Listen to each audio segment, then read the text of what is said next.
Saya akan baca ayat yang ke-15, 16, dan 17 bagi kita. Eliud memperanakan Eliezer, Eliezer memperanakan Matan, Matan memperanakan Yakub, Yakub memperanakan Yusuf, suami Maria, yang melahirkan Yesus yang disebut Kristus. Ayat 17, dan seluruhnya ada 14 keturunan dari Abraham sampai Daud, 14 keturunan dari Daud sampai pembuangan ke Babel, dan 14 keturunan dari pembuangan Babel sampai ke Kristus. Bapak Ibu kasih Tuhan Yesus, pembenaran firman Tuhan yang saya bagikan pagi ini, yaitu saya memberi judul Jalan Lurus yang Bengkok. Bapak Ibu sekalian, kita baca dari pasal 1, ayat 1 sampai dengan ayat yang ke-17, kita menemukan jalan lurus dari keturunan Yesus Kristus yang dituliskan oleh penulis Injil Matius atau penginjil Matius. Dia menuliskan tentang banyak jalan lurus. Mulai dari ayat yang ke-1 yang kita baca, anak Daud, anak Abraham, dimulai dari Abraham. Semuanya dari keturunan laki-laki. Dia garis-garis, dia terus lurus sampai keturunan laki-laki. Tapi dalam perjalanannya kita menemukan ada nama-nama perempuan yang disebutkan. Ada nama-nama wanita yang disebutkan. Maka saya ketika membaca ini, saya menelusuri untuk berbagi tentang kisah Natal bagi kita. Sepanjang 1 minggu, sepanjang bulan Desember ini, saya mengarahkan kita untuk mengalami sajak Kristus bersama-sama dengan kelahiran Yesus Kristus Tuhan kita. Saya lalu menelusuri bagian ini dan saya memberinya. Ada jalan lurus yang di dalam jalan lurus itu tiba-tiba ketemu bengkok. Jalan lurus lagi tiba-tiba ketemu bengkok. Dan ada 4 perempuan yang masuk, 4 wanita yang masuk dalam jalan lurus itu. Seharusnya kalau kita baca tradisi bangsa Yahudi, tradisi orang Israel yang patriarki, kita akan menemukan bahwa mereka akan tetap menulis berhubungan dengan laki-laki. Atau tradisi di wilayah Timur Tengah waktu itu semuanya adalah tradisi laki-laki dan tidak ada tradisi perempuan. Tapi dalam perjalanan silsilah Yesus Kristus, yang kita akan masuk dalam perayaan ulang tahun, perayaan Natal pada Tuhan Yesus Kristus pada besok hari dan tanggal 25, dan sepanjang perayaan Natal yang kita laksanakan di akhir tahun 2025 ini, saya mau masuk yang berhubungan tentang jalan lurus yang tiba-tiba dia ketemu jalan bengkok. Tiba-tiba ada perempuan di dalam. Kalau kita baca ada 4 perempuan, ada Tamar, ada Rahab, ada Ruth, dan juga ada Betseba, istri Uria. Maka kita akan belajar sajak Kristus masuk dalam bagian ini. Bapak Ibu kasih Tuhan Yesus, saya mau Bapak Ibu mengikuti saya, anak-anak muda, semua orang yang menghadir dalam ibadah pagi ini, dan juga semua orang yang menyaksikan dan mendengar siaran kami. Mari kita ikuti bersama jalan lurus yang bengkok ini. Dan saya memulai dengan berhubungan dengan ini. Kenapa tidak ada nama Sarah? Dan kenapa tidak ada nama Ribka? Kenapa tidak ada nama Abigail? Kenapa tidak ada nama-nama perempuan-perempuan hebat, wanita-wanita hebat yang ada dalam Alkitab, dalam kitab Perjanjian Lama? Kenapa tidak ada nama-nama yang hebat seperti itu yang ada dari ini? Tapi tiba-tiba dalam perjalanan tentang Yesus Kristus, silsilah Yesus Kristus, ditemukan ada 4 wanita. Bapak Ibu kasih Tuhan Yesus, kita akan telusuri bersama kisah bagian ini dan kita mengikuti kehidupan kita dan tangkap rema yang Tuhan mau kita dengar sebagai orang percaya, dan ketangkap rema yang bisa kita dapatkan untuk menuntun kehidupan kita. Bapak Ibu kasih Tuhan Yesus, ada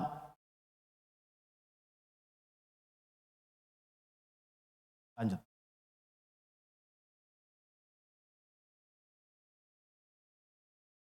Oh ini sudah.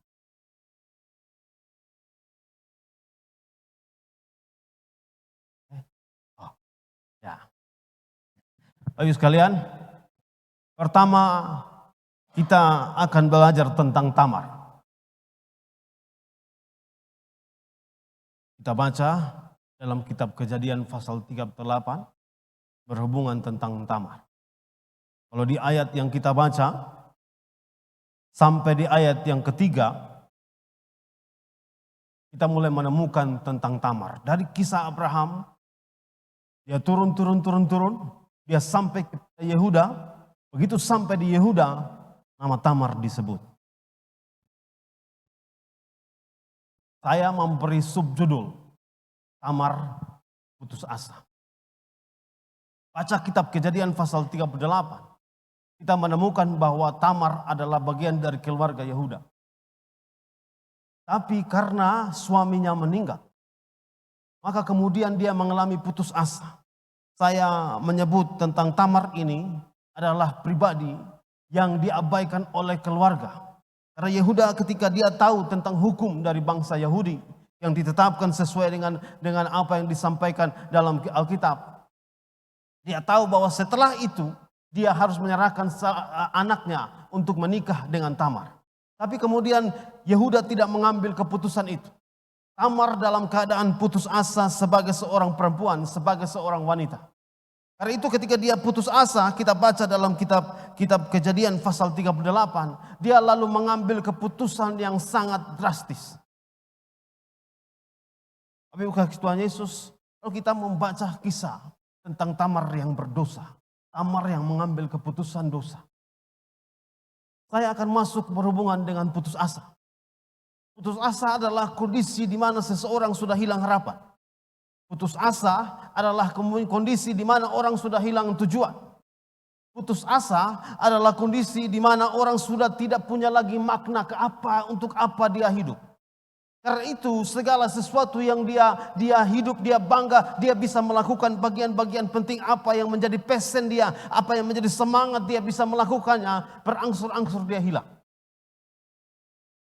Orang yang mengalami putus asa. Kalau kita lihat kisah tentang Tamar yang menjadi bagian dari silsilah Yesus Kristus. Ketika dia putus asa, dia mengambil keputusan paling parah. Dia mengambil keputusan untuk menjadi seorang pelacur. Saya masuk di bagian yang berhubungan dengan ini. Sepanjang tahun 2025, kita melakukan banyak hal sebagai orang percaya. Kita devosikan diri kita kepada Yesus Kristus Tuhan. Kita mengambil bagian untuk beribadah kepada Tuhan. Kita mengizinkan diri kita untuk tinggal, ada dan tenggelam dalam ibadah-ibadah kepada Tuhan. Kita devosikan diri kita kepada Tuhan. Tapi kadang juga kita masuk dalam kondisi di mana seperti Tamar. Kita telah berbakti, memberi diri betul kepada Tuhan. Tapi kita juga menemukan bahwa ternyata banyak sekali persoalan yang dalam kehidupan kita. Baik persoalan pribadi, persoalan keluarga, baik persoalan berhubungan dengan pekerjaan, baik berhubungan dengan interaksi dengan orang-orang lain, dan berinteraksi dengan Tuhan sekalipun. Kita merasa bahwa kita tidak bisa dekat dengan Tuhan. Dan kadang kita sama seperti Tamar. Kita ambil keputusan yang menjauh dari Tuhan. Kita ambil keputusan untuk meninggalkan Tuhan. Bahkan kita mulai sedikit mengambil langkah untuk menjauh dari Tuhan.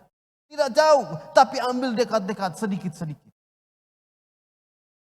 Maka bagian pertama ketika kita masuk dengan kisah jalan lurus yang tiba-tiba ketemu jalan bengkok. Tentang Tamar. Saya masuk di bagian yang untuk menyampaikan kepada Bapak Ibu sekalian. Ingat baik-baik. Walaupun jalan kita itu tidak lurus. Walaupun dalam kesempatan-kesempatan ada sedikit bengkok-bengkok. Ingat baik, Tuhan tetap bersama dengan kita. Ingat baik, Daud lalu ketika saya sering menyampaikan bagian ini. Daud ketika dia sementara ada dalam penggembalaan, dia menemukan. Walaupun sebagai gembala dia menemukan menjaga domba-domba dengan setiap cara, setiap waktu, setiap kesempatan. Tapi dia menemukan juga bahwa ada masa lembah kelam. Dia menemukan juga bahwa ada singa dan serigala yang untuk menangkap dan memangsa domba-domba dia. Dan dia tahu di masa-masa seperti itu tangan Tuhan tidak pernah lepas dari kehidupan. Tangan penggembala itu tidak pernah lepas dari kehidupan domba. Maka bagian ini saya sampaikan kepada kita.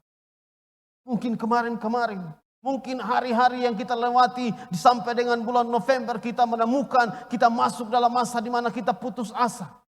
Mungkin juga kita sama seperti Tamar mengambil kesempatan untuk bergerak menjauh dari Tuhan. Hari ini, pagi ini, seperti pujian yang kita nyanyikan. Yesus itu harapan. Yesus itu fokusmu. Dia akan tetap bersama engkau dalam lembah kelam. Bukan hanya dia tetap bersama. Dia juga bisa menggendong engkau melewati masa paling sukar di hidupmu. Dalam masa-masa putus asamu. Dia bisa bersama. Dia akan tetap menuntun engkau menuju jalan yang benar.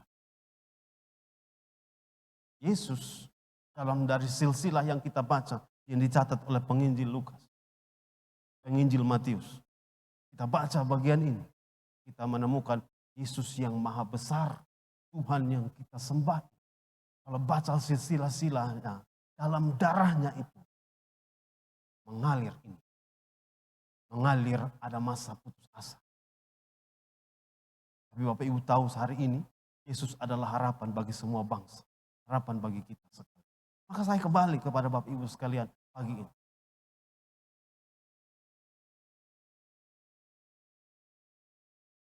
Mari beri harapanmu terus dalam Yesus Kristus. Tapi kasih Tuhan Yesus, saya tambah kata pembelaan di dalam Tamar ini. Karena saya akan masuk tentang Yehuda.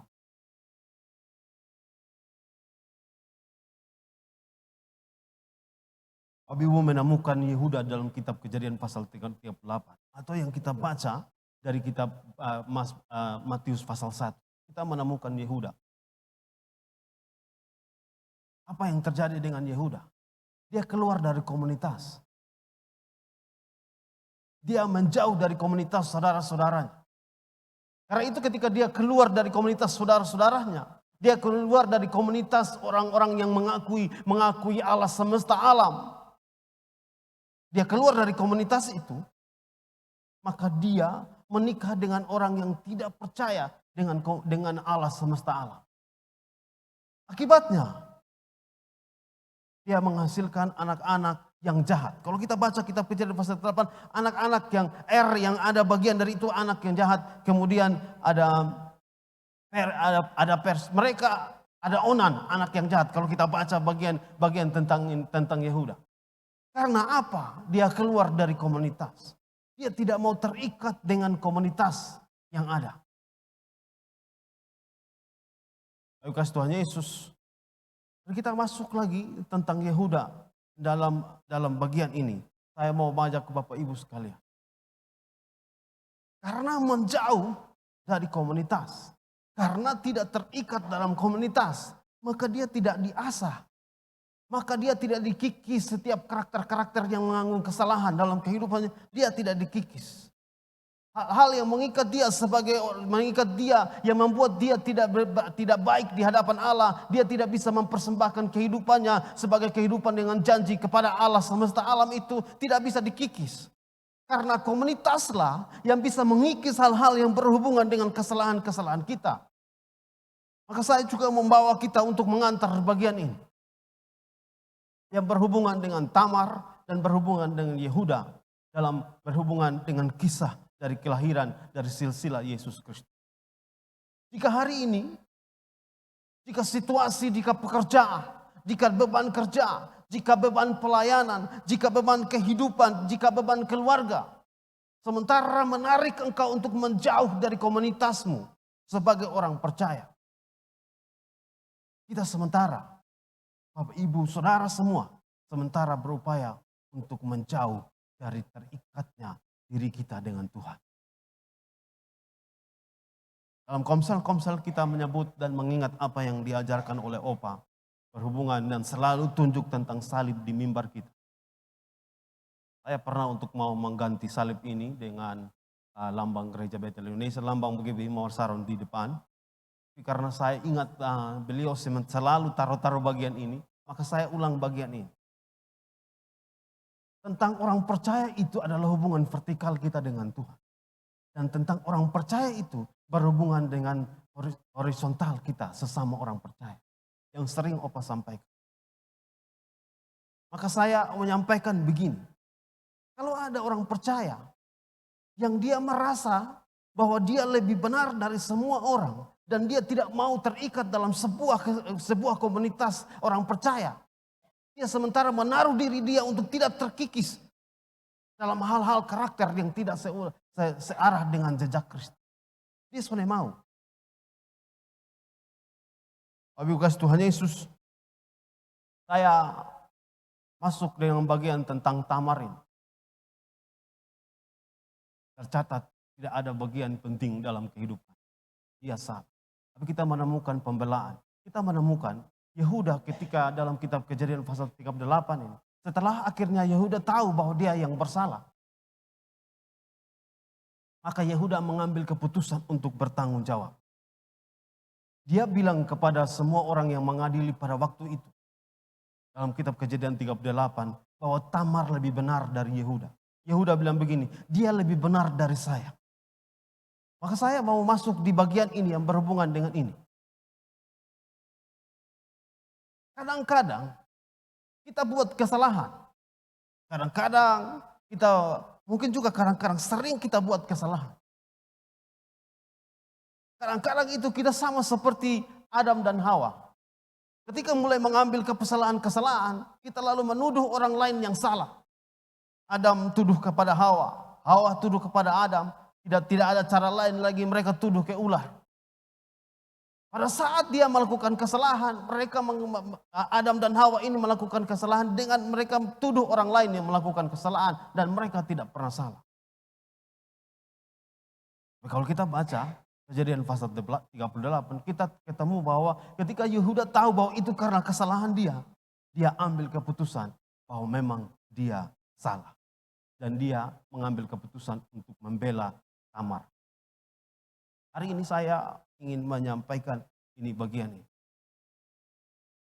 Kadang kita juga melakukan kesalahan. Ikut Tuhan, tapi kita juga melakukan kesalahan. Menyembah Tuhan, kita juga melakukan kesalahan. Bukan kesalahan saja, bahasa sopannya kesalahan. Bahasa yang lebih keras adalah ikut Tuhan, tapi kita melakukan dosa. Lebih banyak kita menuduh orang lain yang berbuat dosa, bukan kita. Dia Tuhan, dia Tuhan, dia Tuhan, dia Tuhan. Tapi kalau kita baca kisah tentang Tamar dan Yehuda, pada saat bagian putusan penting, Yehuda lalu mengambil keputusan, memang dia lebih benar dari saya. Saya akan melakukan pembelaan. Ibu sekalian, dari bagian tentang Tamar ini, saya ambil tentang keputus asa dan saya ambil tentang pembelaan. Kita lanjut bagian yang kedua. Ada 4 yang kita akan pelajari. Ya, yang kedua adalah Rahab. Ya, saya menyebut tentang Rahab ini adalah berhubungan tentang anugerah. Iman dan anugerah. Saya pernah berbagi kebenaran firman Tuhan pada saat ibadah perjamuan tentang Rahab. Beberapa tahun lalu saya memberi judul rehabilitasi. Hari ini saya berbagi yang berhubungan tentang Rahab. Bapak Ibu pasti tahu tentang Rahab. Bapak Ibu yang membaca Alkitab tahu bagaimana Rahab. Kita baca dari garis keturunan Tuhan Yesus, silsilah Yesus yang dicatat oleh Matius pasal 1. Kita sampai kepada perempuan yang namanya Rahab. Siapa Rahab? Dalam kitab Yosua menjelaskan bahwa seorang pelacur. Dia bukan pelacur saja, tapi dia pemilik dari layanan pelacuran di kota Yeriko. Karena itu dia bagian dari keluarga, dia bagian dari orang Yeriko yang menjadi musuh dari bangsa Israel. Tapi kita menemukan juga orang yang berdosa ini, yang bernama Rahab ini, yang adalah seorang pelacur dan seorang dari keturunan bangsa Yeriko, dari bangsa yang menjadi musuh dari bangsa Israel, yang menghambat janji Allah bagi bangsa Israel untuk masuk ke tanah Kanaan, yaitu bangsa Yeriko. Dia berbeda. Waktu dia dengar berita tentang Allah semesta alam yang bersama-sama dengan bangsa Israel keluar dari tanah Mesir. Mereka melewati Laut Kulsum, mereka melewati Laut Tebrau. Ketika Laut Tebrau terbelah lagi dua, kemudian bangsa Israel jalan di tanah yang kering dan mereka akhirnya melewati seluruh orang Israel, baik orang Israel maupun ternak-ternak dan harta benda mereka. Setelah menyeberang dari Laut Tebrau, mereka akhirnya selamat. Berita tentang Allah Maha Besar yang bersama-sama dengan perjalanan bangsa Israel itu sampai ke kota Yeriko. Bapak Ibu kasih Tuhan Yesus, dia dengar tentang Allah semesta alam. Dia dengar tentang karya Allah yang besar. Dan imannya tumbuh. Karena itu saya menyebut tentang Rahab yang berhubungan dengan iman. Kalau kita baca kitab Roma pasal 10, dia bilang begini, iman itu timbul dari pendengaran dan pendengaran akan kebenaran firman Tuhan. Karena dia mendengar berita tentang Allah semesta alam yang bersama-sama dengan bangsa Israel, maka kemudian dalam kitab Yosua pasal 2 ayat yang ke-11 dia menyebut Tuhan Allahmu ialah Allah langit di atas dan bumi di bawah. Allah atas langit, Allah atas bumi, Allah atas semesta alam. Karena dia mendengar tentang Allah semesta alam yang bersama-sama dengan bangsa Israel. Sepanjang tahun 2025 yang kita lewati, dan kita sudah masuk di bulan Desember ini hari tanggal 21. Beberapa hari lagi kita akan masuk di tahun 2026. Kita mendengar banyak berita firman Tuhan. Di setiap kesempatan, bukan hanya berita firman Tuhan yang disampaikan di khotbah-khotbah, tapi berita firman Tuhan disampaikan dalam komsel-komsel. Kita berdiskusi, kita berbagi tentang bagaimana pengenalan kita searah dengan jejak Kristus Tuhan kita. Maka pertanyaan yang bisa saya bagikan, adakah iman tumbuh searah dengan jejak Kristus sepanjang kita belajar firman Tuhan? Kalau Rahab dia berbeda. Dia dengar berita firman Tuhan. Dia dengar tentang Allah Maha Besar yang bersama-sama dengan bangsa Israel. Dia ambil keputusan dan dia bilang, Allahmu adalah Allah atas langit. Allah semesta alam. Allah ada dalam atas langit dan Allah di bawah bumi. Allah bagi semua alam. Maka saya juga mau bagikan bagian ini. Mari izinkan berita firman Tuhan masuk dalam hidup. Mempengaruhi atmosfer kehidupan. Dan izinkan imanmu tumbuh. Bapak Ibu kalau baca tentang Rahab, Bapak Ibu akan menemukan sampai kepada posisi dia bukan hanya mendengar berita firman Tuhan, kemudian dia percaya. Tapi dia juga mengambil tindakan iman. Apa tindakan iman yang dibuktikan, yang dilakukan oleh Rahab? Yaitu dia menjadi musuh bagi negaranya, menjadi musuh bagi bangsanya. Dia tahu bahwa Allah semesta alam itu bersama-sama dengan bangsa Israel. Dia tahu bahwa Allah itu adalah Allah yang membelah Laut Teberau sehingga bangsa Israel menuju kemenangan. Dia tahu bahwa perjalanan bangsa Israel adalah perjalanan penuh dengan kemenangan. Maka dia mengambil keputusan untuk berdiri teguh dengan iman yang dia percayai. Dan dia membela, dia melindungi pengintai yang mengintai kota itu.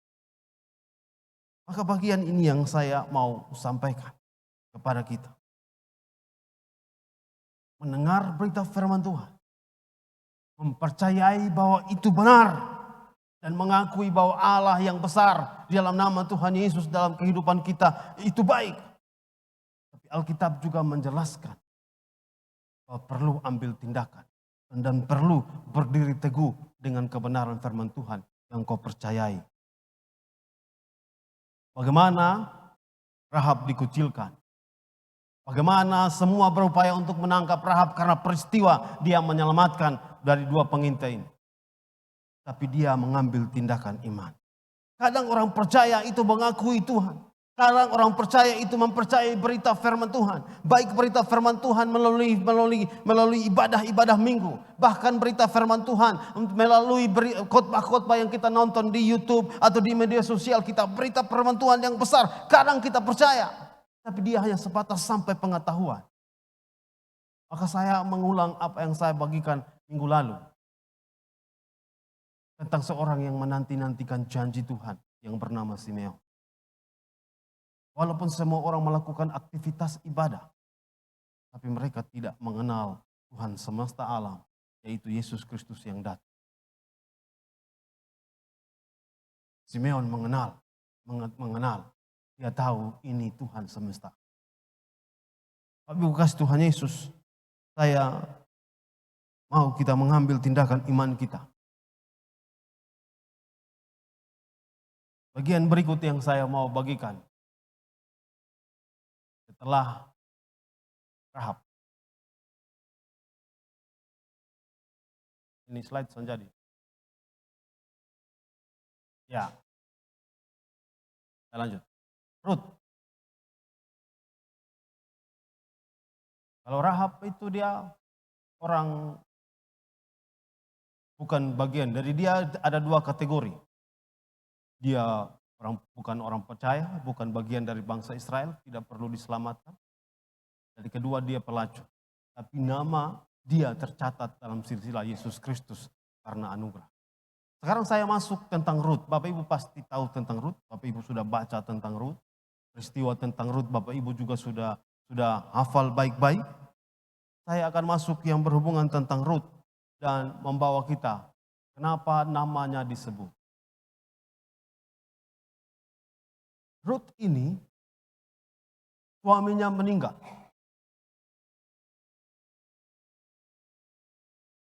Sehingga kehidupannya sudah tidak ada apa-apanya.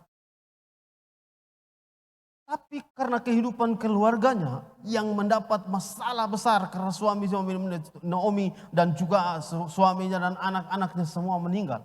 Dan tinggal Rut dan Orpa, anak mantu. Saya membaca kisah ini beberapa kali dan saya menemukan bagian ini. Karena keluarga ini walaupun mereka menjauh dari Tuhan, dari komunitas ibadah, tapi mereka beribadah terus. Mereka mengajarkan hal-hal yang baik terus. Maka karena pengajaran yang baik dan kehidupan yang saksi yang baik dari keluarga ini, maka Rut akhirnya bersama-sama dengan Naomi kembali. Kita baca tentang kesetiaan dari Rut. Begitu membaca tentang Rut, kita akan menemukan setia. Maka ketika saya masuk dalam pujian tadi, saya ingat pujian ini menyampaikan Tuhan setia. Saya bilang Tuhan, dia pas. Hari itu saya masuk tentang setia ini. Rut ini orang asing. Dia pergi meninggalkan dewa-dewanya. Dia pergi lalu tinggal bersama-sama dengan mertuanya. Dan kemudian dia ada di wilayah asing. Dia orang asing. Tapi Alkitab mencatat bahwa dia setia. Maka saya masuk ke dalam hubungan tentang setia. Dari 1 Januari 2025. Bapak Ibu Tuhan yang Bapak Ibu sembah dalam nama Tuhan Yesus adalah setia ada. Kalau kita hitung kesetiaan kita dengan Tuhan sepanjang 2025 ini. Ada masa di mana kita tidak setia. Tapi Tuhan tidak bisa ingkar janji. Pemimpin pujian membukanya tentang Tuhan yang setia. Tidak mengingkar janji siapa dia. Maka saya masuk di bagian ini. Ketidaksetiaan kita di hadapan Tuhan sepanjang 2025 ini. Itu bisa sama seperti kain kotor. Kain yang sudah tidak bisa dibersihkan lagi. Merah, permisi, parah. Tapi Tuhan tetap setia. Hari ini dia tetap setia. Kemarin dia setia, hari ini juga dia setia.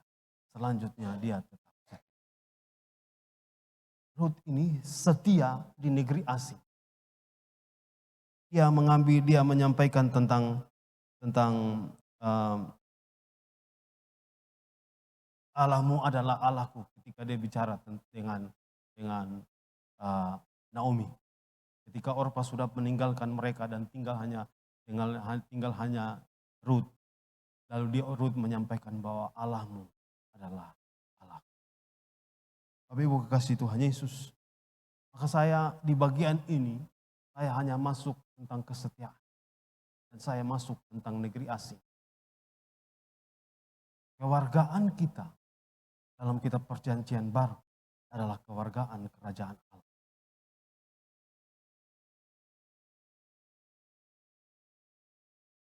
Kita semua ini yang adalah orang di muka bumi ini adalah asing di tempat ini. Karena kewargaan kita adalah kewargaan kerajaan surga. Karena itu, kehidupan kita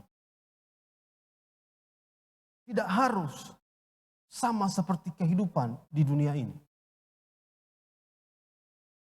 Kita tetap berpaut dengan kesetiaan kita kepada Tuhan seperti itu.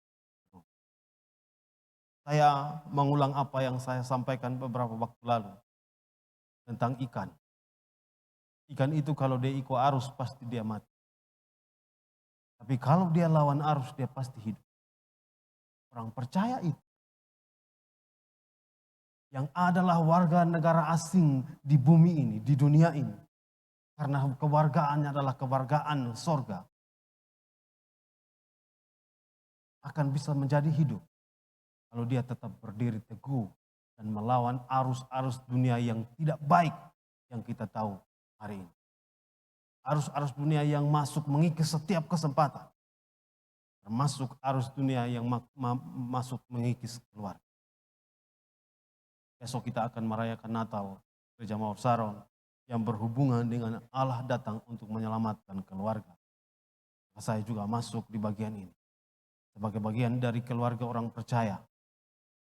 Saya mau Bapak Ibu kalian, kita tetap memegang apa yang paling penting dari kehidupan kita untuk tetap setia. Seperti yang digambarkan dalam Alkitab tentang Rut. Bagian terakhir dari berita firman Tuhan yang saya bagikan bagi kita. Ya, istri Uria. Alkitab penginjil penulis Matius ini tidak menyebut nama Betseba, tapi dia menyebut nama istri Uria. Kenapa dia menyebut nama istri Uria? Karena di dalamnya akan berhubungan tentang pembunuhan. Karena ada sebut nama Uria. Kita baca, saya coba-coba membaca ulang seluruh berhubungan tentang Betseba dan Daud dan Uria. Saya masuk sampai ke bagian ini, saya menemukan bahwa kadang-kadang Betseba ini di dalam Alkitab ini yang paling banyak disalahartikan. Oh, dia yang menggoda Daud. Kalau kita baca kisah bagian ini adalah tiba-tiba kekuasaan datang dan mengambil dia. Karena Daud mempunyai kekuasaan, maka dia dengan kekuatannya mengambil dia. Mengambil Betseba. Bukan hanya mengambil Betseba, tapi Daud merencanakan pembunuhan seorang prajurit yang bernama Uria. Daud taruh sampai di medan pertempuran paling depan supaya dia gampang terbunuh. Tapi kasih Tuhan Yesus, ibu pasti sudah membaca kisah tentang Betseba. Kalau film-film itu menerjemahkan tentang Betseba ini adalah perempuan yang tidak baik. Tapi kalau kita baca Alkitab, kita tidak menemukan bagian itu. Kita menemukan bahwa dia direnggut, dia diambil. Saya baca ulang, oh betul ya, dia diambil sebenarnya. Dia diambil oleh kekuasaan dari Raja Daud. Tapi kasih Tuhan Yesus, lalu kemudian namanya menjadi ibu dari orang yang paling putus asa. Karena kehidupannya diambil, bukan hanya kehidupannya tapi suaminya direnggut dan diupayakan untuk dibunuh dan akhirnya suaminya meninggal. Dia lalu menjadi ibu dari Raja Salomo atau ibu suri. Hari ini saya bagikan 4 bagian ini untuk membawa kita masuk dari perayaan Natal kita tahun ini. Sepanjang Bapak Ibu melakukan perayaan Natal. Saya sudah masuk di bagian kesimpulan, teman-teman. Musik dan pujian boleh sampaikan, boleh maju ke depan. Bapak Ibu sekalian,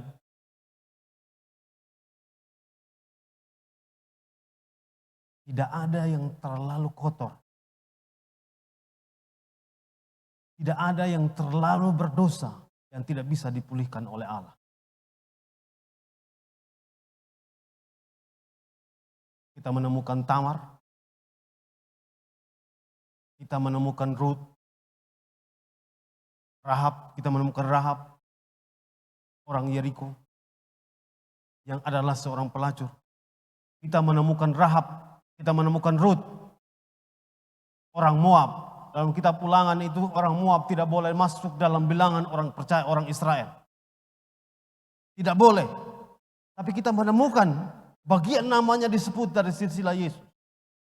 Kita menemukan juga wanita yang paling putus asa karena segala yang ada pada dia direnggut. Tapi kehidupannya menjadi bagian dari silsilah Yesus Kristus. Karena itu saya ulang bagian ini. Tidak ada yang paling kotor, tidak ada yang paling asing, tidak ada yang paling tidak bisa dipulihkan oleh Allah dalam kehidupannya. Mungkin kemarin-kemarin kehidupan kita begitu tidak layak bagi Tuhan. Mungkin kemarin-kemarin kita merasa bahwa kita tidak benar di hadapan Tuhan karena banyak hal, mungkin dari garis keturunan, dari kesalahan-kesalahan yang kita buat. Tidak ada yang paling kotor, tidak ada yang paling berdosa yang tidak bisa dipulihkan Allah. Tidak ada catatan-catatan kelam masa lalu yang tidak bisa diubah Allah menjadi catatan-catatan berprestasi, catatan-catatan gilang gemilang, sejarah-sejarah gilang gemilang yang dibicarakan. Tidak ada, semuanya bisa dipulihkan oleh Allah.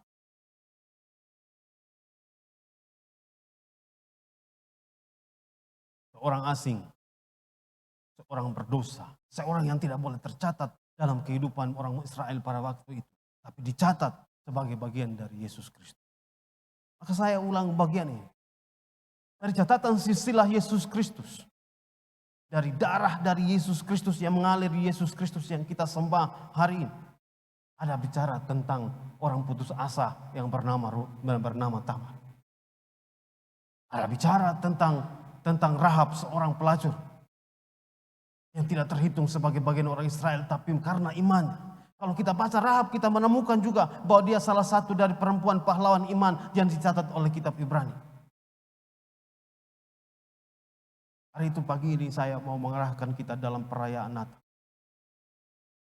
Garis lurus iman kita, sejarah kita, dituliskan dia lurus, tapi semua dalam rencana Tuhan untuk kebahagiaan kita.